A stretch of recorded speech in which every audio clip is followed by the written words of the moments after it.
तो हेलो दोस्तों, कैसे हैं आप सब?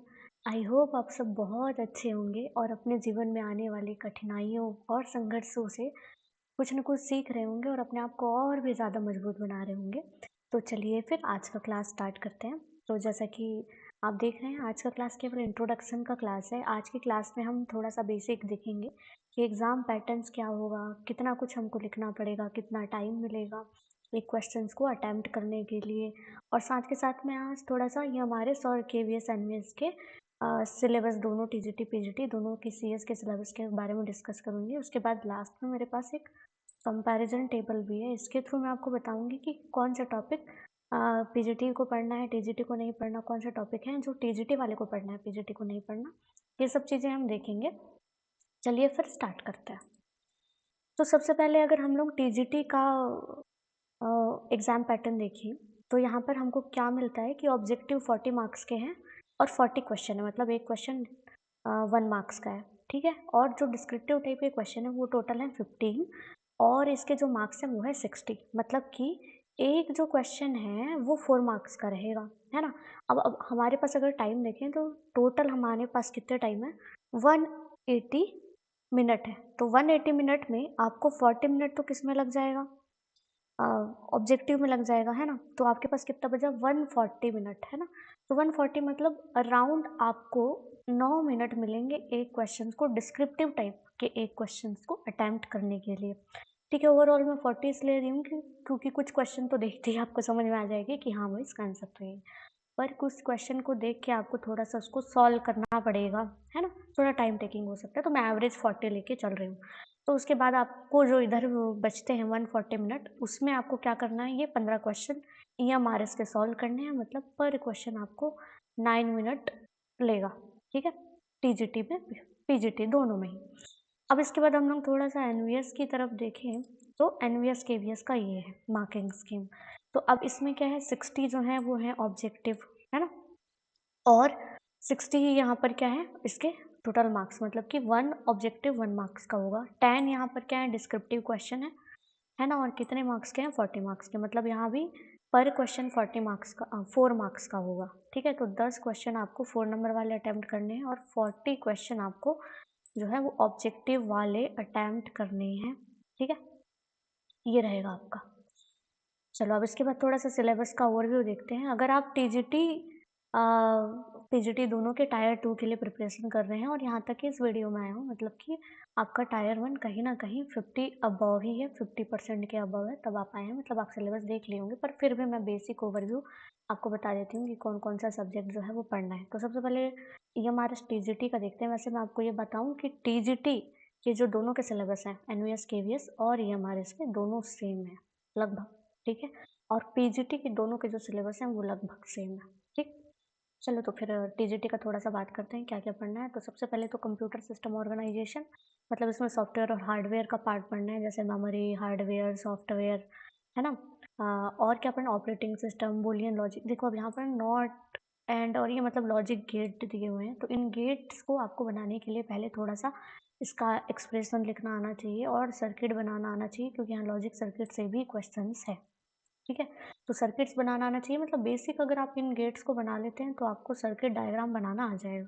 और यहाँ पर डिमॉर्गन्स लॉ दिया है लेकिन बूलियन लॉ नहीं दिया, तो अभी ये नहीं करिएगा कि बूलियन लॉ पढ़ के नहीं गए, नहीं। डिमॉर्गन्स लॉ दिया है, मतलब आप थोड़ा-सा बूलियन लॉ देख के जाइएगा, ठीक है? एक्सप्रेशन सॉल्व करने में भी काम आएगा। फिर यहाँ पर नंबर सिस्टम, चारों नंबर सिस्टम पढ़ना है और इसका कन्वर्जन पढ़ना है, ठीक है? इसके बाद एन्कोडिंग स्कीम में ASCII, ESCII, यूनिकोड के दोनों वर्जन पढ़ने हैं। फिर सिस्टम बस, अब हार्डवेयर का पार्ट पढ़ना है। सिस्टम बस में बस क्या होता है, इसका फंक्शनैलिटी क्या है, आपस में बस कैसे काम करते हैं, ये सब। और बस का आर्किटेक्चर भी आपको यहाँ पर पढ़ना पड़ेगा, ठीक है? एड्रेस, डेटा, कंट्रोल, ये तीनों बस कैसे काम करते हैं, ये आपको थोड़ा-सा पढ़ना पड़ेगा। उसके बाद सीपीयू का स्ट्रक्चर इसमें हम पढ़ेंगे, ठीक है? इसके बाद एप्लीकेशन सॉफ्टवेयर, देखिए जो टीजीटी वाले हैं ना, उनको एप्लीकेशन सॉफ्टवेयर में ये तीनों चीज़ें, वर्ड प्रोसेसर, इलेक्ट्रॉनिक स्प्रेडशीट और प्रेजेंटेशन टूल, मतलब आप समझ गए होंगे एमएस वर्ड, एमएस एक्सेल और MS power point. Libre office से भी शायद इसमें थोड़ा-सा देखना पड़ेगा, ठीक है? तो ये आपको पढ़ना पड़ेगा, पर ये टीजीटी में है, पीजीटी वालों को ये नहीं पढ़ना है, ठीक है? उसके बाद है कंप्यूटेशनल थिंकिंग एंड प्रोग्रामिंग। तो प्रोग्रामिंग का पार्ट यहाँ पर अब शुरू हो जाता है प्रॉब्लम सॉल्विंग का थोड़ा सा बेसिक पहले पूछेगा, ठीक है? स्टेप्स क्या हैं प्रॉब्लम सॉल्विंग के या प्रोग्रामिंग के।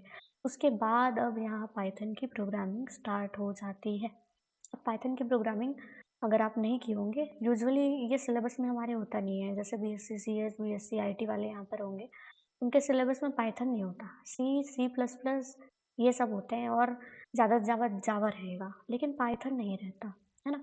तो और MCA, MSc CS, MSc IT में भी लगभग सेम है।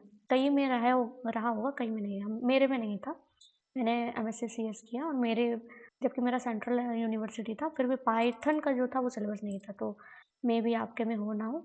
तो अगर आपके में नहीं है, तो डरने वाली बिल्कुल भी बात नहीं है।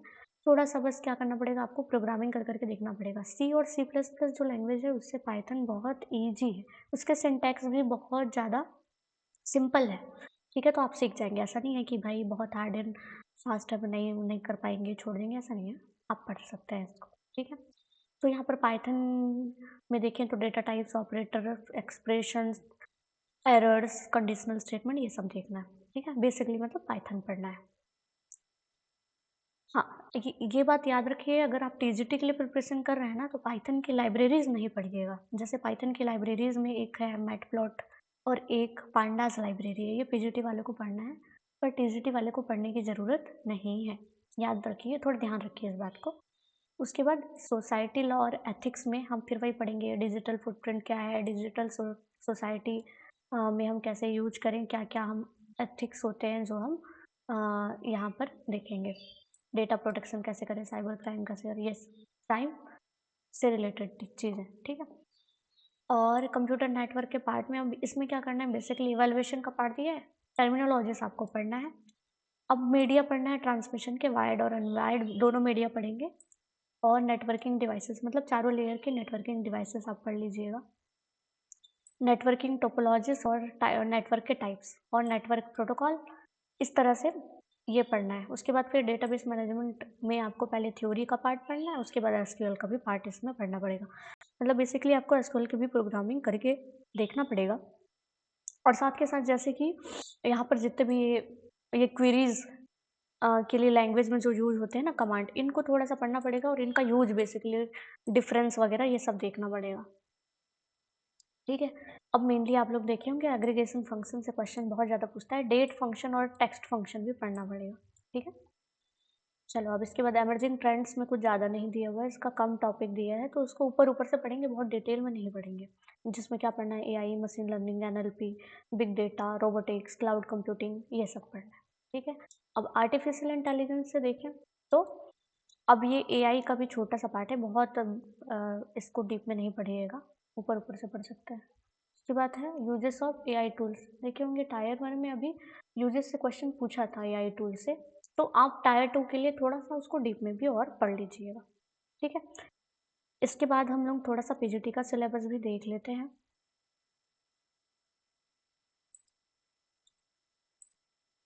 तो ये है पीजीटी का सिलेबस। पीजीटी का सिलेबस दोनों में सेम है, एनवीएस में और ईएमआरएस में। तो सबसे पहले क्या है फिर वही कंप्यूटर सिस्टम ऑर्गेनाइजेशन है, ठीक है? उसके बाद क्या है कंप्यूटेशनल थिंकिंग एंड प्रोग्रामिंग। तो अब इसमें क्या करना है, आपको पहले प्रॉब्लम्स के बारे में पढ़ना है, स्टेप्स पढ़ना है, उसके बाद सीधा आपको शुरू कर देना है पाइथन पढ़ना, प्रोग्रामिंग पे आ जाना है, ठीक है? अब प्रोग्रामिंग में इसमें ऊपर वाले पार्ट में ना बेसिक दिया हुआ है, ठीक है? मतलब डेटा टाइप्स पे मेनली है और पाइथन मॉड्यूल्स हैं इसमें। लेकिन इसके बाद सेकंड पार्ट अगर आप देखेंगे computational thinking and programming part 2 इसमें अब आपको क्या करना है, इसमें देखना है कि फंक्शंस कैसे बनाते हैं, है ना? और फाइल्स, फंक्शन और फाइल्स को सेकंड पार्ट में दे दिया है और बेसिक जो प्रोग्रामिंग है उसको फर्स्ट पार्ट में दे दिया है, ठीक है? इसके बाद आपको क्या पढ़ना है सोसाइटी, लॉ और एथिक्स पढ़ना है, ठीक है? इसके बाद कंप्यूटर नेटवर्क पढ़ना है, फिर डेटाबेस मैनेजमेंट का भी पार्ट है यहाँ पर। अब इसमें दोनों हैं, पहले तो आप थ्योरी पढ़ोगे, है ना? सभी कमांड्स को, सभी लैंग्वेजेस को पढ़ोगे। उसके बाद आपको क्या करना पड़ेगा, क्वेरी चला-चला के देखना पड़ेगा क्योंकि यहाँ पर देखिए क्वेरी का पार्ट है, ठीक है? तो ये सारे कमांड्स भी हम कवर करेंगे। फिर है क्या इमर्जिंग ट्रेंड्स, बीच में और भी कुछ था शायद। हाँ, यहाँ छोटा-सा पार्ट कंप्यूटर सिस्टम का भी दे दिया है, ये पढ़ना है, ठीक है? इसके बाद फिर यहाँ पर आ गया कंप्यूटर नेटवर्क, फिर सोसाइटियल इम्पैक्ट, ठीक है? तो पीजीटी का सिलेबस भी सेम है, आप एक बार चेक कर लीजिएगा। मैं टेलीग्राम ग्रुप बनाई हूँ, तो उसमें मैं ये सेंड कर दूँगी, तो आप देख सकते हैं कि दोनों का सिलेबस टीजीटी का सेम है, दोनों का पीजीटी का सिलेबस भी सेम है। वैसे आप लोग देख भी लिए होंगे, कई लोग जो नहीं देखे हैं वो टेलीग्राम ग्रुप में मेरे देख लेना, ठीक है? अब इसके बाद अगर मैं आपको बोल रही थी कंपैरिज़न टेबल से बताऊँगी क्या पढ़ना है, क्या नहीं पढ़ना, किसको पढ़ना है। तो अगर हम लोग यहाँ पर बात करें, तो मैंने 3 अलग-अलग पार्ट में डिवाइड किया है। एक तो एनवीएस केवीएस का पीजीटी, एक ईएमआरएस का पीजीटी और दोनों का टीजीटी को मैंने एक साथ रखा है। तो क्या पढ़ना है देखो, जैसे पाइथन में पहले तो कोर मतलब उसका प्रोग्रामिंग वाला पार्ट और फाइल वाला पार्ट, ये दोनों वाले पढ़ेंगे, टीजीटी वाले भी, पीजीटी वाले भी। और एसक्यूएल और डेटाबेस में अगर देखें, मतलब समझ रहे हैं ना? डेटाबेस मतलब जो थ्योरी वाला पार्ट है, जिसमें हम लैंग्वेजेस, कमांड्स और बाकी चीज़ें पढ़ते हैं वो, और एसक्यूएल में उसके क्वेरी चला के देखने वो वाला। तो ये दोनों को करना पड़ेगा, ठीक है ना? NVS, KVS, TGT, PGT, EMRS, TGT, PGT सभी को, ठीक? नेटवर्क और सिक्योरिटी में देखें तो ये भी तीनों को पढ़ना पड़ेगा। लेकिन पांडस और मैटप्लॉट की जो लाइब्रेरी है, वो पढ़ेंगे केवल पीजीटी वाले, ठीक है ना? टीजीटी वाले को पढ़ने की ज़रूरत नहीं है। ऊपर-ऊपर से आप पढ़ सकते हैं पर डिटेल में नहीं जाइएगा। उसके बाद जो है हार्डवेयर का जो पार्ट है ना, रिस्क, सिस्क, ये पार्ट ना टीजीटी वाले को पढ़ना है। हार्डवेयर का एडवांस थोड़ा-सा दिया है टीजीटी में, पीजीटी वाले को ये नहीं पढ़ना है, ठीक है? उसके बाद एमएस ऑफिस के जो टूल्स हैं, है ना? जो हम लोग देखे थे, वर्ड प्रोसेसर और प्रेज़ेंटेशन और स्प्रेडशीट, तो ये वाला जो है ना, ये पीजीटी वाले को नहीं पढ़ना, जैसा कि हमने सिलेबस में देखा है। ये वाला केवल टीजीटी वाले पढ़ेंगे, ठीक है? और एआई और इमर्जिंग ट्रेंड्स तो सभी पढ़ेंगे। तो इससे आपको समझ में बेसिक ओवरव्यू आ गया होगा कि किसको पीजीटी वाले को फ़ोकस करना है, किसको टीजीटी वाले को फ़ोकस करना है, किसको दोनों को फ़ोकस करना है, ठीक है? अब जैसे कि मैं आने वाले लेक्चर्स में क्या करूँगी ना, कि मैं टॉपिक वाइज़ पढ़ाऊँगी। टॉपिक वाइज़ मतलब कैसे? तो जैसे कि मैं क्या करूँगी, मैं ये ईएमआरएस का या फिर आप केवीएस का भी कह लीजिए, दोनों का टीजीटी सेम है। टीजीटी का मैं उठाऊँगी क्योंकि टीजीटी में थोड़ा स्ट्रक्चर्ड वे में दिया हुआ है, मतलब एक साथ दिया हुआ है, ये नहीं कि थोड़ा-सा एसक्यूएल का पार्ट नीचे दे दिया है, ऐसा कुछ। ठीक है, तो मैं इससे स्टार्ट करवाऊँगी। तो सबसे पहले मैं कंप्यूटर सिस्टम ऑर्गनाइज़ेशन हम स्टार्ट करेंगे, और उसमें भी पहला जो है बेसिक कंप्यूटर ऑर्गनाइज़ेशन का मैं पहला क्लास रखूँगी। मैं कोशिश करूँगी कि एक क्लास में ये पूरा एक टॉपिक खत्म कर दूँ मैं। इससे अब मैं कैसे पढ़ाऊँगी ना, मैं आपको थोड़ा-सा नोट्स दिखा देती हूँ। मैं कंटेंट पे बात नहीं करूँगी, ठीक है ना?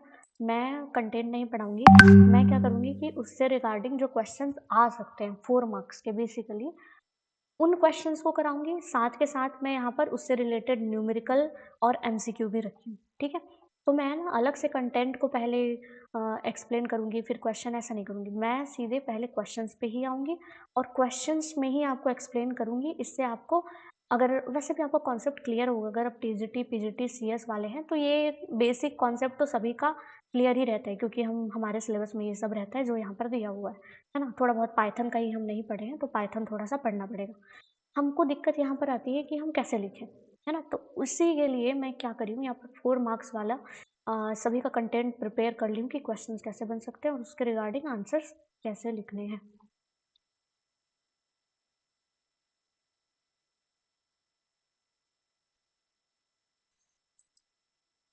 हाँ, ठीक है फिर। इस तरह से मैं आपको कंटेंट दूँगी, इसमें न्यूमेरिकल क्वेश्चन, एमसीक्यू क्वेश्चन सभी मैं टॉपिक बाय टॉपिक रखी हुई हूँ, ठीक है? तो फिर ठीक है, आज के लिए हम इतना ही रखते हैं। आगे वाली क्लासेस में हम इन्हीं सिलेबस को 4 मार्क्स में कैसे लिखें, कैसे क्वेश्चन्स आ सकते हैं, कैसे न्यूमेरिकल होंगे, कैसे एमसीक्यू होंगे, उस पे हम बात करेंगे। तब तक के लिए आप अपना ख़्याल रखिए। Thank you.